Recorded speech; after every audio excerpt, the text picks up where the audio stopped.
այսօր լուր ստացվեց, որ Նախիջևանի օդանավակայանին հարվածել է իրանական անօդաչու սարքը, միևնույն ժամանակ եւս մեկ լուր, որ Թուրքիայի կողմից հայտնվել է, որ Թուրքիայի սահմանը հատող իրանական անօդաչուն, թե չգիտեմ, երևի թե անօդաչուն, խոցվել է նատոյական ուժերի կողմից։ Այսինքն երկու այսպես զուգահեռ, կարծես թե նույնաբովանդակ, խորքում էության մեջ նույնաբովանդակ լուր, որը կարծում եմ արժի որ քննարկենք, որովհետև բազմա չարչար ազգը հիմա էլ տառապում է ու նորմալ է դա, որ տառապում է Իրանի հետ կապված խնդիրներով, որոնք արդեն իսկ ներկայացրել էի եւ հիմա կշարունակեմ այդ ներկայացվելուծությունը, ինչ որ արդեն արել եմ մի 2-3 օր առաջ, շարունակենք այդ վերլուծությունը, թե սա ինչա նշանակում։ Ուրեմն տեսեք, նախ եկեք այդ Նախիջևանի հարվածը քննենք, տեսնենք դա ինչ կարող լինի, դա կարող ուղիղ Իրանի կողմից հարված լինի, այսինքն մտածված, կանխամտածված հարված լինի անօդաչու սարքով։ Այս դեպքում նշանակում է Իրանը Ադրբեջանի կողմից արդեն զգում է կամ ստացել է մեսիջներ կամ հետախուզական տվյալներ վտանգի մասին։ Իրանը տարբերակ 1 զգում է վտանգ, եթե դա դիտավորյալ հարված է եղել։ Եթե դա պատահական հարված է, դե հիմա պատահական հարված է, ինչ որ, չգիտեմ, անօդաչու թռչող սարքը շեղվել է իր հիմնական տրայեկտորիայից, ենթադրենք հերթապահություն արել սահմանի երկայնքով, օրինակ։ Հետո մի պահ, չգիտեմ, ծրագրերը խառնվել են, օրինակ, պատահականության սկզբունքով կամ վառելիքը ավարտվել է, եկել են պայթել է։ Այսա մի տարբերակ, որ պատահականություն է դա, Իրանը արձագանքի իհարկե, որքան գիտեմ, դեռ պաշտոնական արձագանք չկա, եւ երրորդ տարբերակ, որ դա սարքել են, օրինակ, ամերիկյան եւ իսրայելական, ուրեմն, այսպես ասած, կիբեր մասնագետները կարողացել են բռնել, բերեխվատ անել, այսպես ասած, այդ անօդաչու սարքը եւ հարվածել Ադրբեջանին, այսինքն ուղղորդված է, բայց արդեն Իրանի հակառակորդների կամ թշնամիների կողմից։ Այս էլ երկրորդ տարբերակը, երրորդ տարբերակը, որ հնարավոր է։ Բայց նույնանման այսպես սցենար Թուրքիայի հետ է տեղի ունենում, որ Թուրքիան հայտարարել է, որ խոցել է ուրեմն իր օդային տարածք ներթափանցել ցանկացող սարք, անօդաչու սարք նատոյական միջոցներով։ Մի քանի օր առաջ խոսք էր գնում, թե 2 օր առաջ, որ ամերիկացիները բանակցում են քրդերի հետ Իրաքում, որպեսզի քրդերը միջամտեն այս կոնֆլիկտին արդեն ցամաքից։ Դրանից առաջ էլ լուրեր կային եւ շարունակվում են, որ Իրանը հարվածում է ում կարողանում է տարածաշրջանում, ովքեր Ամերիկայի հետ համագործակցում են, ըստ էության գրեթե բոլորը տարածաշրջանում, Իրանի շրջապատող երկրները, գրեթե բոլորը այս կամ այն չափով Ամերիկայի հետ համագործակցում են։ Եվ Իրանը հարվածում էր այս բոլորին։ Գամ մի հատ այս հարվածներից, նախ ոչ մի խելացի ստրատեգ չի ցանկանա, եթե մեկի հետ պատերազմում է, երկրորդ ճակատ բացի։ Ոչ ոք, ոչ մի պատերազմող երկիր, կոնֆլիկտի մեջ գտնվող ոչ մի երկիր չի ցանկանա կամ հրամանատար երկրորդ, ել չեմ ասում 3-րդ, 4-րդ ճակատ բացի իր պատերազմում։ Դասական ուրեմն օրինաչափություն եւ ճշմարտություն է, որ հակառակը մարդիկ փորձում են պատերազմով կոնֆլիկտով կողմերը, փորձում են իրենց հակառակորդին զրկել դաշնակիցներից։ Այսինքն ոչ թե մի բան էլ հրահրում են, որ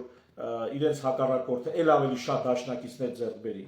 այլ հակառակը փորձում են դաշնակիցներից զրկել, փորձում են պոտենցիալ հակառակորդներին դարձնել գոնե նեյտրալ կողմ։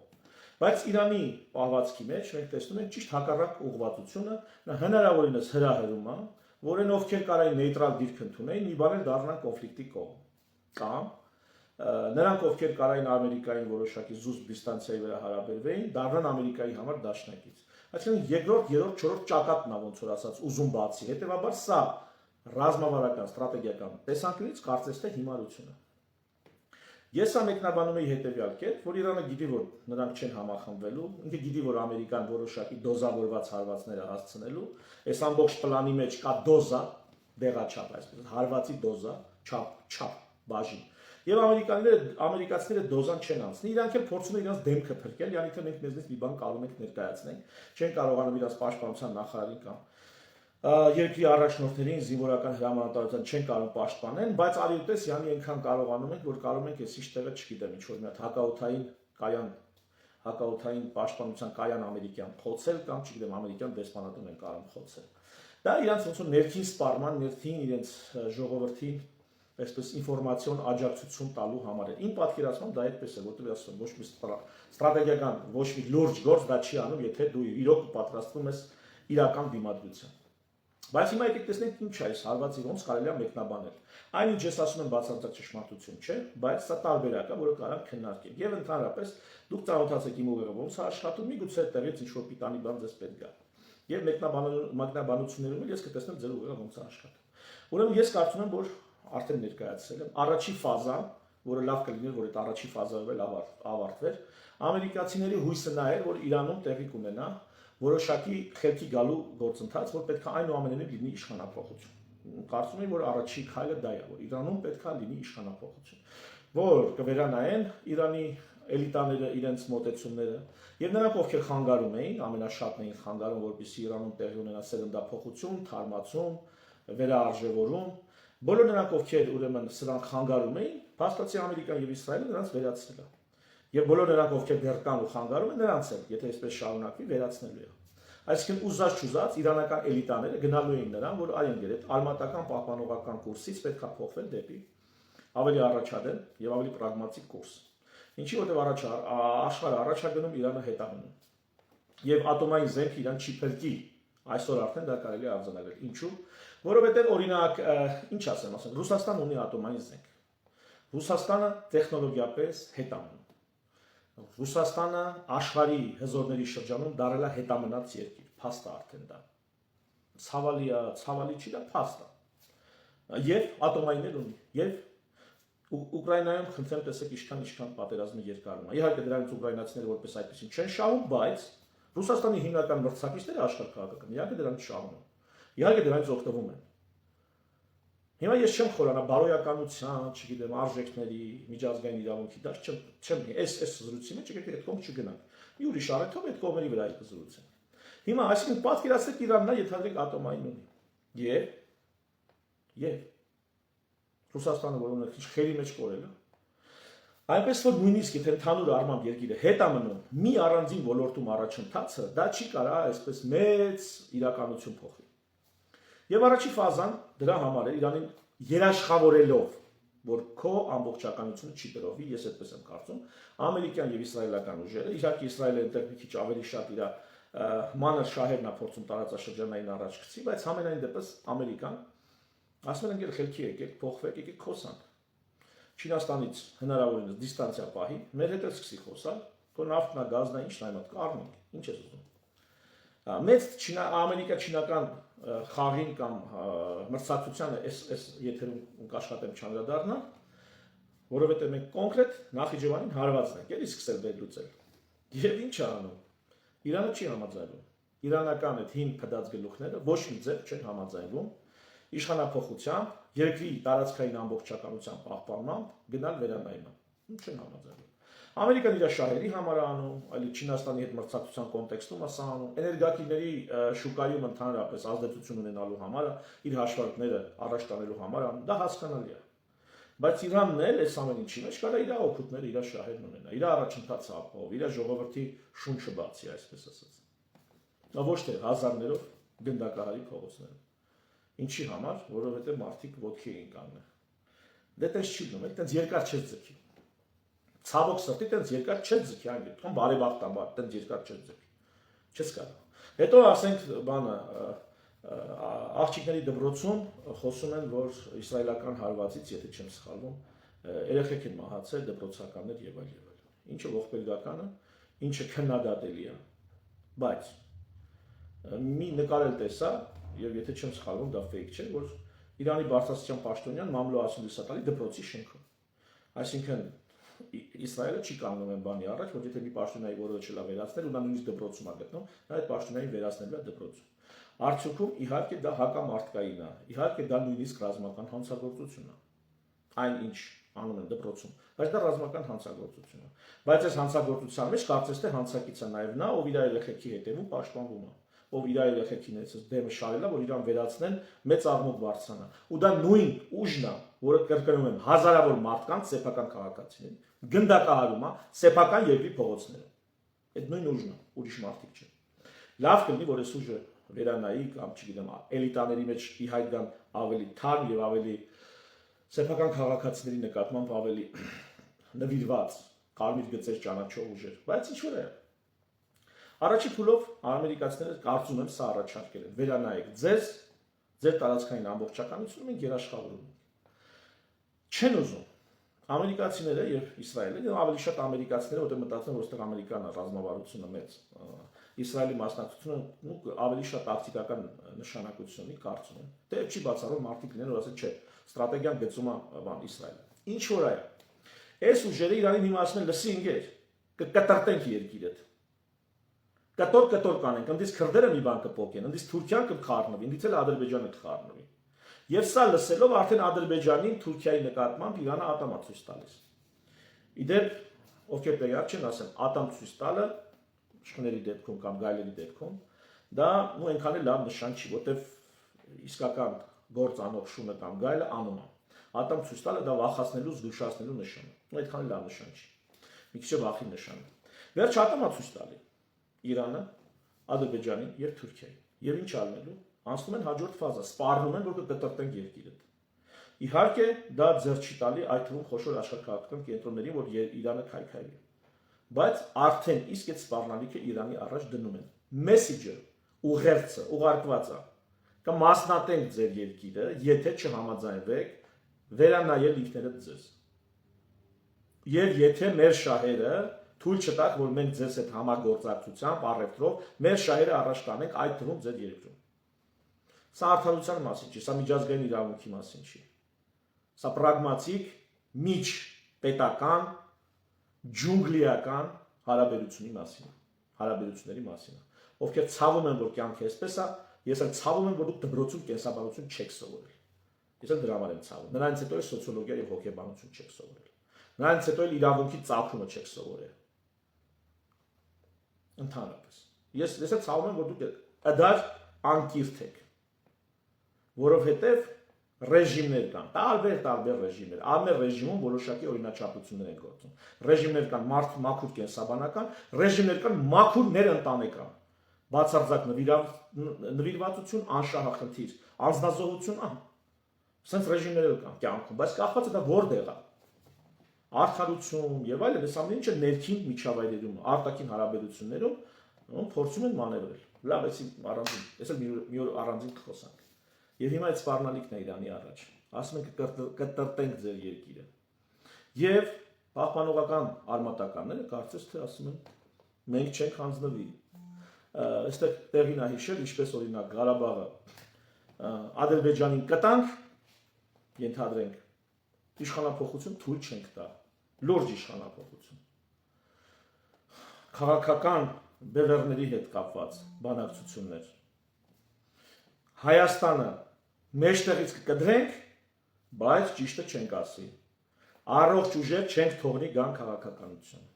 Հայաստանը Թուրքիայի Ադրբեջանի մեջ կկիսենք, բայց թույլ չենք տա, որ բացի օլիգարխներից նախկին նախագահներից, մեկ էլ իրանցից ներկաներից, ինչ որ մեկը դաշտում հայտնվի եւ ուրիշ ուղղությամբ տանի երկիրը։ Երկրին պիտանի ժողովրդին, ազգին պիտանի ուղղությամբ տանի։ Այսինքն սա, երբ որ պաշտոնը, դիրքը, ստատուսը, իշխանությունը սերտաճում է իշխանավորների քամակին, տասնամյակների անփոփոխ իշխանավարման արդյունքում, սենց բաներ է լինում։ Երկիրը տուրը կտան, բայց իրենց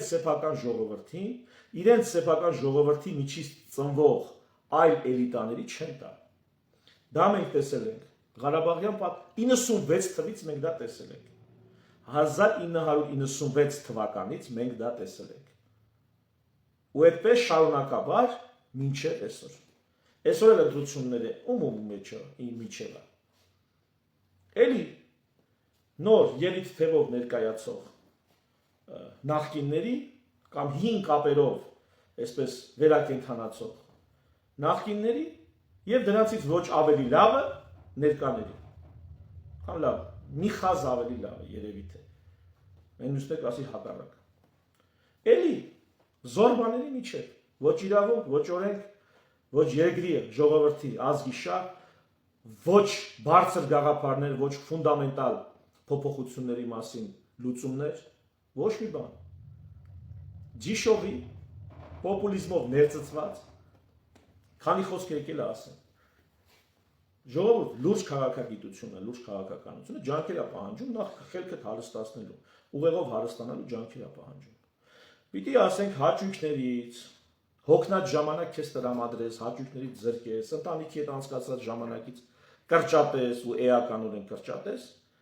կարդաս, ուսումնասիրես, դասախոսություններ լսես, հաշվարկես, արհեստական բանականության հետ երկար քննարկում անես, որտեղ դա էլ ահագին բան է սովորացնում։ Քննարկում անես ոչ թե իր կարծիքով, այլ օրինակ հղումներ պահանջելով, միշտ հղումներ պահանջելով։ Երբ որ արհեստական բանականությունը մի բան ասում, ասես հղումը տուր։ Դա որ գիտնականի, որ քաղաքագետի, որ, չգիտեմ, պետական գործչի ասածն է, որ միջազգային փաստաթղթից է, որ այսպես հայեցակարգային քաղաքագիտական կամ սոցիոլոգիական աշխատությունից է։ Եթե այսպես մանրամասն, սա ժամանակ, էներգիա, չարչարանք է։ Բայց մեր ժողովուրդը հələ ոչինչ, էլիտաները այս ամեն ինչի մասին չեն ուզում հոգ տանեն, չեն ուզում այլ իրանք ջանին նեղություն տան։ Դրա համար առանց մի տար կարդալու ինչ են անում, ապրում են, տեսնում են եղավ պատերազմ, տեսնում են եղավ իշխանափոխություն, եղավ հեղափոխություն։ Աչքով տեսնում են, ձրի տեսնում են։ Եղավ պարտություն, եղավ հանձնել, ձրի, այս ամեն ինչը ձրի տեսնում, չեն կարդում, իրանց կյանքում տեսնում են։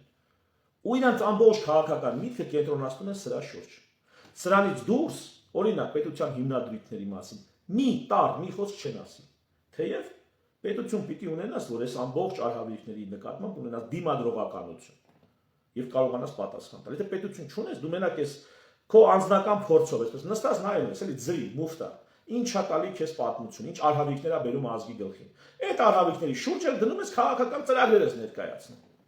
Ձրի նստեն նայել ես, տենում ես լիքը մարդ, ասենք դժգոհ է, ինչի՞ց է դժգոհ։ Մի հատ լավ շատ սոցապրոս են անում։ Ասում են ժողովուրդ ինչի՞ց եք դժգոհ։ Ասում են ընդհանրիկ աշխատատեղ չկա։ Ասում են 1 միլիոն հատ աշխատատեղ կբացեն։ Էլի թոշակները ցածր, թոշակները կբարձրացնեն։ Էլ ինչ ես ուզում, առողջապահությունը խնդիր ունենա։ Առողջապահությունը, էլ զինվորականությունը, անվտանգություն, հարց չկա աշխարհի ամենահզոր բանակը կստեղծեն։ Ինչ ուզես այդպես օթում խոստումներ տալով բոլորը, ես մի հոգու չեմ ակնարկում։ Բոլորն անխտիր, բացի դեմ են բոլորին մեր ընկերների շարժումը։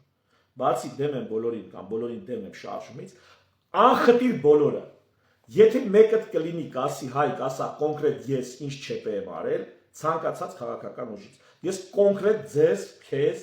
հարգելի գործընկեր կամ հայրենիք, ես կոնկրետ կասեմ դու ինչ չեպե ես արել։ Անկամ եթե դու սուրբ ես ճանաչված ժողովրդի կողմից կամ քո համակիների կողմից հարգարժան մարդ ես։ Ինձ հայտ ուղարկի հրապարակային, ասա հայտ ես ինչ եմ արել, ես կասեմ թե դու ինչ ես արել, որ այդ բոլորի շարքում ոչնչով չես տարբերվում։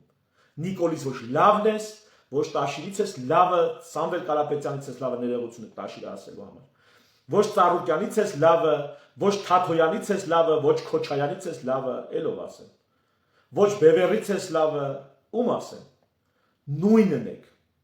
Տարբեր գույների, բայց նույն սկուտեղի մեջ դասավորված։ Բոլորդ էլ նույնն եք։ Սեփական փորձով, ինչ տեսել եք առանց ձեզ նեղություն տալու։ Դրա վրա էլ ձևավորել եք ձեր քաղաքական ծրագրերն ու գաղափարը, որը մի 80%-ով պոպուլիզմ է, մի 10%-ով էքստրեմիզմ։ Այն մնացած 10%-ն էլ փողի ակնարկ է։ Երբ որ օրը կգա, այն 10%-անոց փողի ակնարկը, շահի ակնարկը կդառնա 60%, 70%, 30%-ը կբաշխվի պոպուլիզմի եւ էքստրեմիզմի եւ չգիտեմ ինչի միջև։ Էս են մեր էլիտաները։ Սրանից բեջ բեթար են Իրանի էլիտաները։ Սրանից երևի 10 պատիկ ավելի բեթար են Իրանի էլիտաները։ Ոստեղի այս տեսակ էլիտաները հիմա կոմենտներում նայեք։ Ընդեղի էլիտաներին բալետ են անում։ Պաջոշկա են անում։ Աջակցություն են ցույց տալիս։ Մեր հարևան Իրանը վարի է գնում ժողովուրդ ջան, մեր հարևան Իրանը։ Մեր հարևան Իրանը իր այդ 80 միլիոն ժողովրդով, մեծ մասը երիտասարդություն, բացառիկ կրթական համակարգով, փայլուն դեմքերով ու տաղանդով, անսպառ ռեսուրսներով մեր հարևան Իրանը վարի է գնում։ Դա ինձ համար ցավ է։ Ու ես փոխանակ պոլիտկոռեկտության շրջանակներում ասեմ, այո, ես էլ ձեզ հետ եմ։ Մենք բոլորս Իրան ենք, չէ։ Քնությունից կտրվել եք, հարգելի Իրանի իշխանություններ։ Սա այն դեպքում, եթե դեսպանատունը մոնիտորինգ կանի։ Դուք կտրվել եք երրորդ լիկվիդից։ Կամ հեսա երրորդ լիկվիդը գնում է։ Երրորդ լիկվիդը գնում է ու դուք կտրվում եք։ Մենք չենք ուզում, որ մեր հարևան այդ հալի լինի, ձեր պես պոտենցիալով, մեր ընդհանուր հարևանության, պատմության բոլոր կողմերը հաշվի առնելով, մենք չենք ուզում, որ ես չեմ ուզում այդպես լինի, բենքի ամիս չասեմ, ես չեմ ուզում, որ այդպես լինի։ Ես չեմ ուզում դուք մի քանի հազար մարդ գնդակահարես փողոցում գացես թե ասես ամերիկացիները երեխեքի դպրոցում տրակցրել են։ Ես ուզում եմ դու այդ ոճիրը գործած Իսրայելա թե ամերիկանա այդ հարվածի համար երեսատեղ ունենաց խոսալու, բայց դուք երեսատեղ չունեք։ Եվ այդպես է լինում բոլոր այն ռեժիմների հետ, ում հետույքը սերտաճել է պաշտոնին, աթոռին, գահին, բոլորի հետ։ Արևմուտքը, որ եկել է դեմոկրատիային, իսկ ավելի ճիշտ է ասել ռեսպուբլիկանիզմին, այ որ եկել է դեմոկրատիային, դա արդյունավետության խնդիր է եղել, դա միայն արժե համակարգի խնդիր չի եղել։ Դա նախ եղել է արդյունավետության խնդիր։ Տեսել են, որ այտենց ապրողները հաղթում են ոչ այտենց ապրողներին։ Իրանք ուղղակի տեսել, այտենց ապրողների տնտեսությունը տնտեսական մրցավազքում հաղթում է այտենց չապրողների տնտեսությանը։ Այտենց ապրողների գիտությունն ու տեխնոլոգիաները հաղթում են այտենց չապրողների գիտությանն ու տեխնոլոգիաներին։ Այդ դեմոկրատիա ասածը էլի եմ ասում, որ ինքան իմ սրտով չի ձևակերպումը դեմոկրատիա։ Ռեսպուբլիկանիզմի տրամաբանությունը, ընտրովի իշխանություններ, փոփոխվող իշխանություններ, իշխանության սահմանափակումով աշխատող իշխանություններ, իշխանության բաշխմամբ երկրով մեկ վերից վար եւ ամեն մակարդակում էլ հետերարխիկ թևերի միջև բաշխված իշխանական եւ կառավարման համակարգ կրում է ոչ այդպես ապրող համակարգին։ Չինաստանի համար առանձին զեկույց կներկայացնեմ, եթե կուզեք այդպես ասեմ, որտեղ չինական մոդելը աշխարհում ես պահին ապագային պատրաստվող, ապագայի ամեն ինչին պատրաստվող, ճգնաժամերին պատրաստվող 3 խոշոր մոդելներից մեկն է։ Եվ Չինաստանի տարբերակը այլ է։ Այսինքն դեմոկրատիային որ եկել են, Չինաստանը վերջ առաջ բացեց տնտեսությունը, ազատականացրեց տնտեսությունը, սկսեց ամբողջ աշխարհի հետ առևտուր անել, այդ թվում Իրանի հետ, հարավամերիկյան երկրների հետ։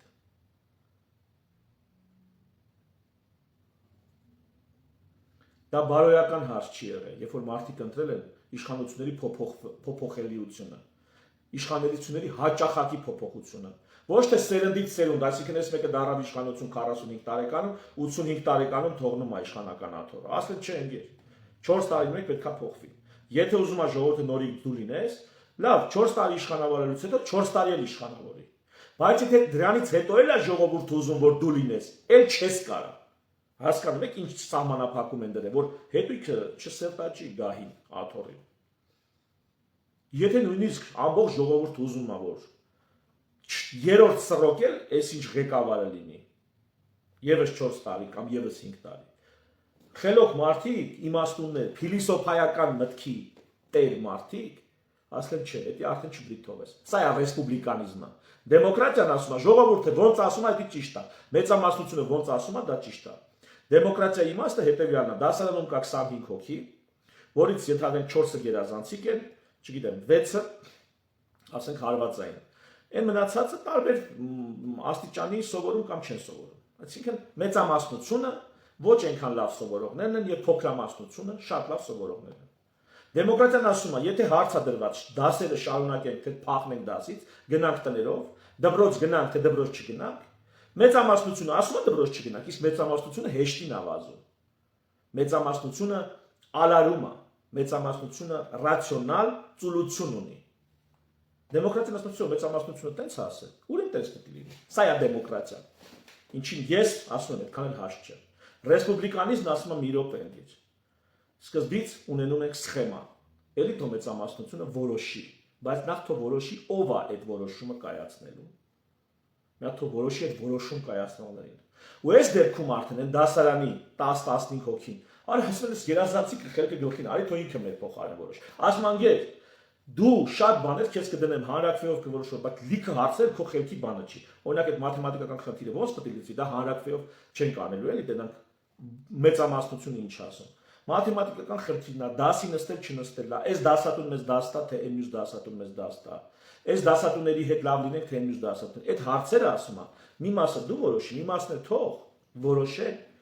ձեր միջից ում որ կընտրեք։ Եվ սովորաբար նորմալ դասարաններում ընտրում են դասարանի ավագ ենթադրենք երազանցիկին։ Ոչ թե խուլիգանին էլի։ Սա է հանրապետականությունը, որ կառուցվածք է բերում, որտեղ դեմոկրատիան ոչ թե ինքն իրան վնաս կտա, ոչ թե դեմոկրատիան կլինի երկրի եւ ժողովրդի սուիցիդի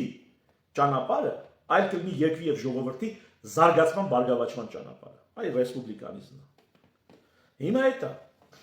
եթե նույնիսկ ամբողջ ժողովուրդն ուզում է որ իր իշխանությունները 10 տարուց ավել ղեկավարեն, ռեսպուբլիկանիզմով խելքները գլուխները թավատիկ, արդեն դուք ձեր գլխին խնդիրներ եք ստեղծում։ Ոնց որ մեր մոտ։ Հիմա առաջիկա ընտրություններին 8 տարի իշխանավորել է Նիկոլ Փաշինյանը, ասում է 5 տարի էլ տվեք։ Դուք գիտեք ժողովուրդ ջան, ես կփորձեմ ամենայնպես ինչքան հնարավոր ձեզ տեղեկացնել, քարոզել, բացատրել, որ Իրանի այս վիճակը էսի բազմաթիվ բաներ կարակ ասեք, բայց խնդիրներ կան, որ Իրանի ներսից են։ Այսինքն կարակ մեղադրեք Իսրայելին, Միացյալ Նահանգներին, չգիտեմ, համաշխարհային եսի ինչերը, Թրամփին անձամբ կարակ մեղադրեք։ Բայց խնդիրներ կան, որ հենց Իրանի ներսից է գալի ու հենց Իրանի իշխանություններն են պատասխանատու։ Ինչպես մեր հետ կապված խնդիրները, մեր գլխի ներկած արհավիքները, մի զգալի մասով մեզնից է գալի, մեր էլիտաներից է գալի, մեր ղեկավարներից է գալի։ Գործող եւ անցյալում եւ հիմա էլ հավակնող, որ ապագայում գան։ Եթե համաձայն չեք այս ասածներից հետ հարկելի էլիտաներ, ես ձեզ հրավիրում եմ հրապարակային բանավեճի։ Եկեք եւ ասեք, թե ոնց է, ինչ է, ես սխալ ասեցի, ձեր կարծիքը ներկայացնեք, ես էլ փորձեմ իմ կարծիքը պնդել։ Ես հաշվեք հրապարակային հրավիրում եմ ձեզ քննարկման բանավեճի։ Թող բանավեճում մարդիկ բացահայտեն ճշմարտությունը կամ գնահատեն ճշմարտությունը։ Եթե կհամարձակվեք, արդեն բան չէ, կներեք այս բառից համար։ Եթե դեմ չեք լինի, ես պատրաստ եմ։ Ու միշտ եմ պատրաստ եղել, բազմաթիվ անգամներ այս մասին հայտարարել եմ։ Հատկապես իշխանական գործիչներին խնդրեմ, եթե դուք վստահ եք ձեր կարողությունների, ինտելեկտի, եթե վստահ եք, որ դիմացդ ոչ թե սովորական լրագրող է կամ Պետրոսն է հմեկի ու տենց նեղելուց շատ դոզավորված է նեղում, եթե այլ մարդու դիմաց կարող եք հանդես գալ, խնդրեմ, այդ մեկը ես եմ այդ այլ մարդը։ Եվ ովքեր որ հավանում են այն տրամաբանությունը, մոտեցումներն ու առաջարկները, որ անում են, հարցերին վերաբերվել ֆունդամենտալ, խնդիրները նախ ման գալ մեր ներսում, լուծել նախ մեր ներսի խնդիրները, հետո դիմագրավել արտաքին մարտահրավերները, ովքեր այս հաջորդականության հետ համաձայն են, խնդրում եմ հիմնադիր.am կայքում հղումը դրել եմ, հիմնադիր.am կայքում գրանցվեք, աջակցեք, կոնտակտներ թողեք, մենք կկապվենք ձեզ հետ եւ կմտածենք, կտեսնենք, թե ոնց ենք մի այսպես փուճուրիկ մանանեխի հատից ստանում մի հսկայական, այսպես հաստաբուն ծառ, որի պտուղներով մեր երեխաները կապահովվեն եւ որի ստվերում մենք կիզի ճարերի տակ կամ չգիտեմ անձրևի ու ձան տակ